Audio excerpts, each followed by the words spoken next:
Hello, hello les amis Scorpion, ascendant Scorpion, signe lunaire et vénusien. En Scorpion, bienvenue pour cette guidance sentimentale, relationnelle, amoureuse du mois de novembre 2024, période pour certains d'entre vous d'anniversaire.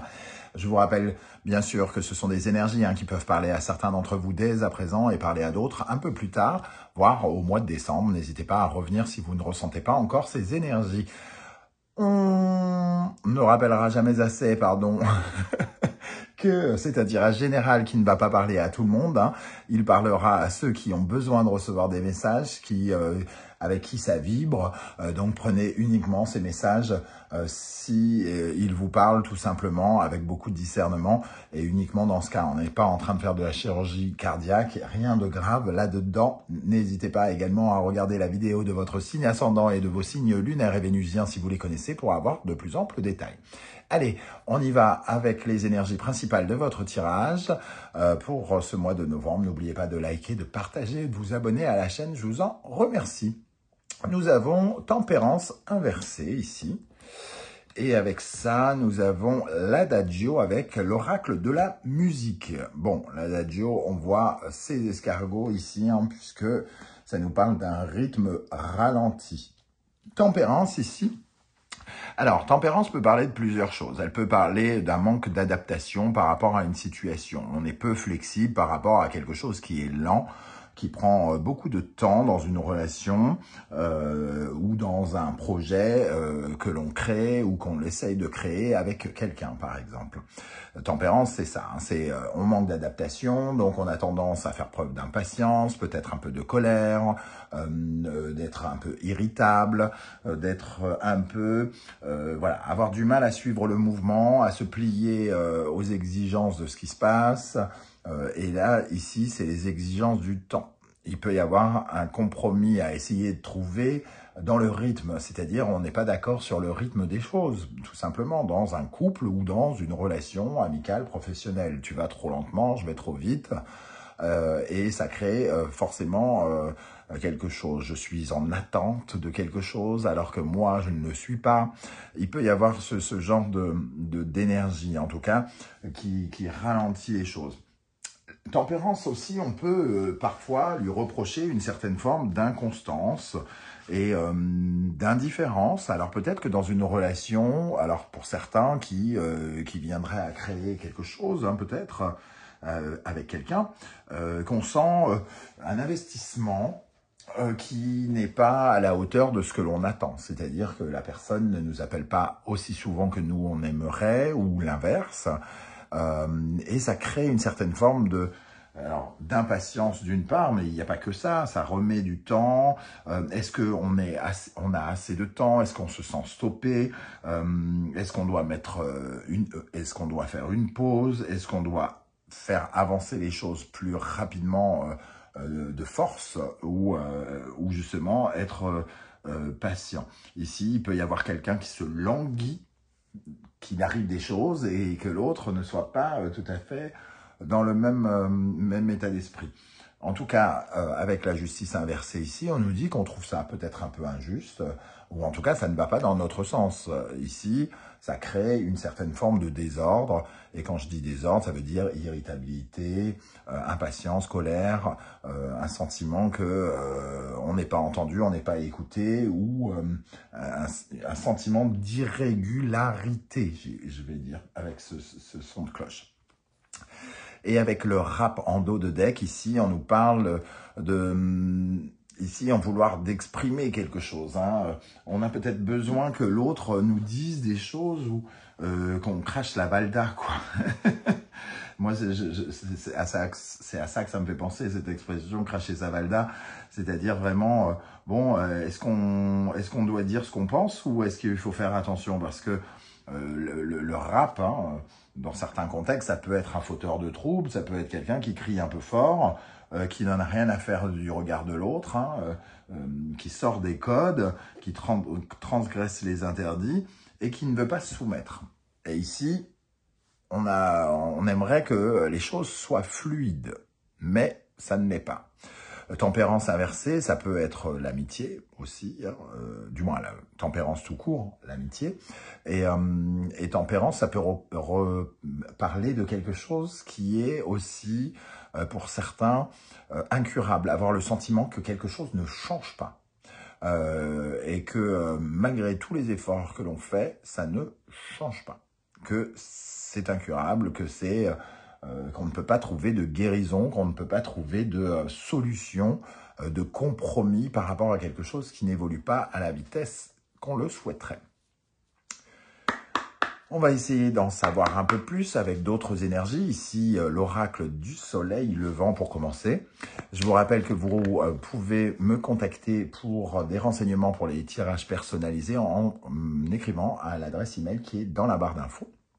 Et vous pouvez retrouver également les liens des guidances que je vous propose régulièrement. Hein. Là, je viens de poster les messages que vos guides cherchent à vous transmettre, mais j'avais posté également la guidance générale de novembre et la bonne surprise de novembre.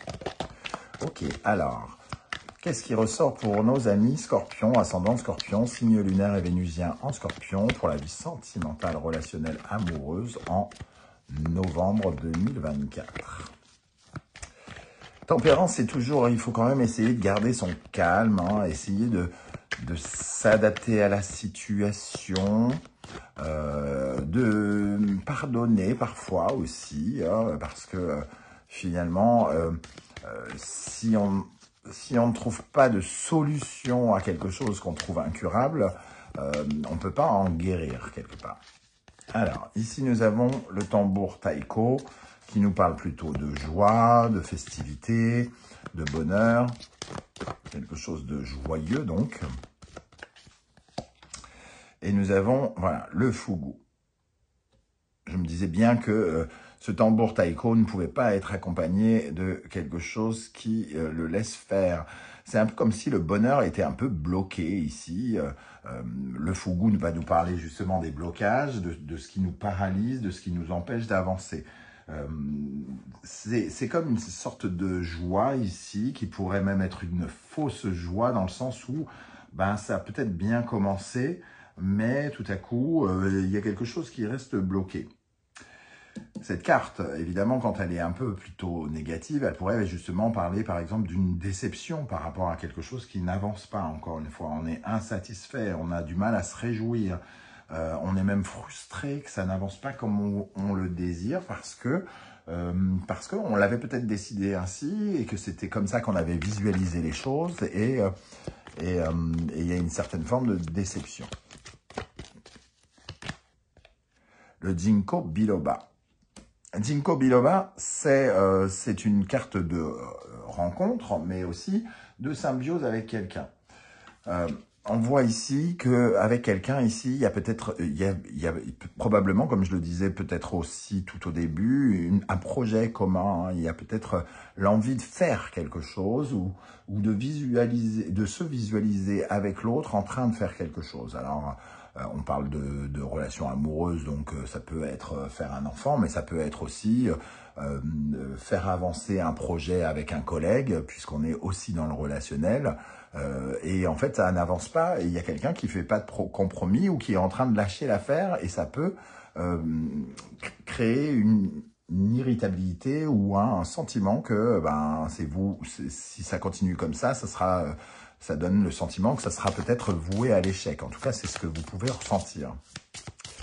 Avec l'oracle de la numérologie karmique de David Mogiel, quelle est l'énergie qui ressort ici pour ce tirage avec tempérance inversée?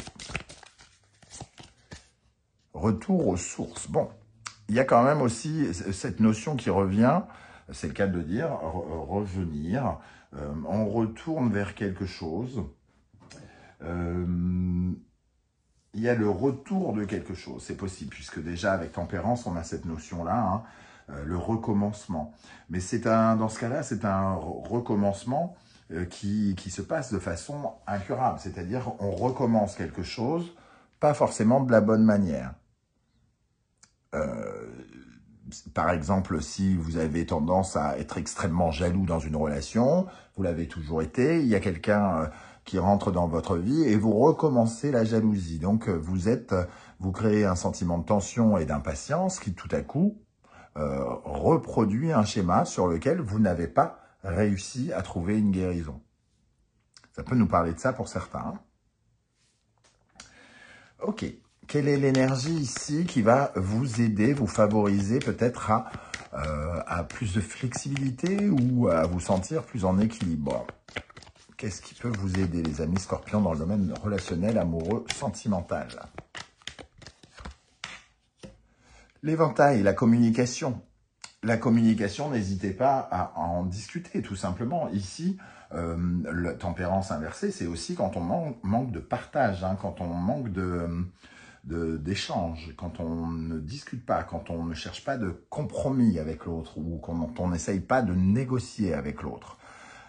Peut-être qu'il est nécessaire, qu'il est préférable de dire ce que vous ressentez. Alors attention de rester quand même dans l'équilibre de la tempérance, hein, c'est-à-dire la tempérance, elle cherche des compromis, elle est pas cachée, elle rentre pas dans l'art, hein, elle dit les choses tout en étant bien à l'écoute de l'autre pour que les arguments puissent rebondir et qu'on puisse échanger, qu'on puisse se dire des choses. Quelle est l'énergie qui, au contraire, vous ralentit, vous nuit et qu'il serait bon de retravailler avec cette tempérance inversée ici? Le chiffre 4. Le chiffre 4 qui parle d'une certaine forme encore une fois, de tristesse, de tristesse, de lamentation, de toutes ces énergies un peu basses, même par exemple le pessimisme, d'un seul coup, forcément, vu que les choses ne vont pas dans le sens que l'on avait imaginé, peut-être que tout à coup on se sent un peu dans un monde un peu en désordre, on peut sentir une certaine forme de confusion aussi, les choses n'étant pas dites et peut-être pas claires, c'est assez confus et on a tendance peut-être à avoir avoir une vision extrêmement défaitiste, voire un peu déprimé ici, être triste hein, par rapport à cela. Donc il vous faut travailler, c'est une certaine forme de résilience, c'est-à-dire que si quelque chose ne se passe pas comme vous le voulez, il faut l'accepter tel que c'est, entre guillemets. Avec le tarot mystique, nous allons regarder du côté des scorpions célibataires, plus précisément, dans un premier temps, quelles sont les énergies qui ressortent pour le mois de novembre dans le domaine sentimental, relationnel, amoureux pour les scorpions, ascendant scorpion, signe lunaire et vénusien en scorpion, célibataire. 7 d'épée. 7 d'épée, c'est un peu la trahison, un peu l'énergie de la stratégie. La stratégie, donc, ça veut dire, ça peut être un peu perfide, arriver à ses fins par tous les moyens. Le 3 d'épée, c'est une réflexion tournée vers une certaine forme d'injustice, de malhonnêteté, de mensonges. Alors, est-ce qu'on a l'impression qu'on nous trahit? Est-ce qu'on a l'impression qu'on nous prend pour une tourte ou quelque chose comme ça? Ou alors, est-ce que c'est nous qui nous comportons comme ça, hein? Ça peut aller dans l'autre sens aussi. Hein. N'oubliez jamais que les tirages sont généraux et qu'ils peuvent parler soit de vous, soit de la personne en face de vous. Et ici, il y a comme le sentiment que quelqu'un fait des plans et que l'autre pourrait avoir à se méfier ou quelque chose comme ça. Le 10 d'épée. On est dans des énergies extrêmement mentales, extrêmement liées à l'intelligence. Alors, peut-être que trop d'intelligence tue l'intelligence ici, et que finalement, on a l'impression qu'on gâche ses chances, parce que ici, il y a quand même une certaine forme de douleur avec ce 10 d'épée. Hein. On se prend beaucoup la tête quant à le côté mensonger, manipulateur de quelqu'un. Peut-être qu'on en veut trop, peut-être qu'on veut aller trop vite, ou quelque chose comme ça, et forcément, on est dans le mental, mais pas assez dans l'affect et dans le cœur, dans l'écoute et le partage, dans la bienveillance et l'amour. Ok, pour les scorpions en couple, cette fois-ci, comment ressort cette Tempérance inversée et l'adagio pour les couples mariés ou pas, hein, en tout cas ceux qui ont l'impression d'être casés. Nous avons l'As de denier. Je vais en choisir une deuxième avant de commencer à interpréter. L'As de denier et le 6 de coupe. Bon, le 6 de coupe, c'est le retour de quelque chose. C'est quelque chose qui peut être avoir un lien affectif, en lien avec notre famille, notre foyer. Ici, ça parle d'opportunité, d'un sentiment d'opportunité, de construction. On parlait d'un projet ici avec le Ginkgo biloba. Et on ressent encore une racine qui prend forme ici. Hein. En tout cas, une fleur qui grandit. Le 6 de coupe nous parle quand même de trouver une certaine forme d'équilibre dans cette construction. Peut-être qu'il y a justement un rythme aussi qui s'applique et qui fait que ce 6 de coupe se transforme peut-être en quelque chose d'un peu déséquilibré. Est-ce qu'on veut vraiment? Est-ce qu'on veut pas? Il peut y avoir une différence, une déception justement par rapport, ou une tristesse, une incompréhension mutuelle d'ailleurs avec le 6 de coupe, en lien avec un nouveau projet, une nouvelle opportunité, un achat ou une vente, quelque chose en tout cas de très concret ici. Donc on peut être en désaccord d'une certaine manière avec quelqu'un, ici avoir du mal à échanger sur les arguments et ça nous ralentit, ça nous affaiblit. Hein. On va terminer avec un conseil du tarot Saint-Bolon, ici pour vous les amis Scorpion, ascendant Scorpion, signe lunaire et vénusien en Scorpion pour le mois de novembre dans la vie sentimentale, relationnelle, amoureuse. Ok, donc Taureau, Vénus, Balance et ici Vénus également. On parle des autres ici, donc le signe de la balance, donc on parle bien de votre autre ou de la personne en face de vous. Il y a quelqu'un qui tire les rênes de l'autre.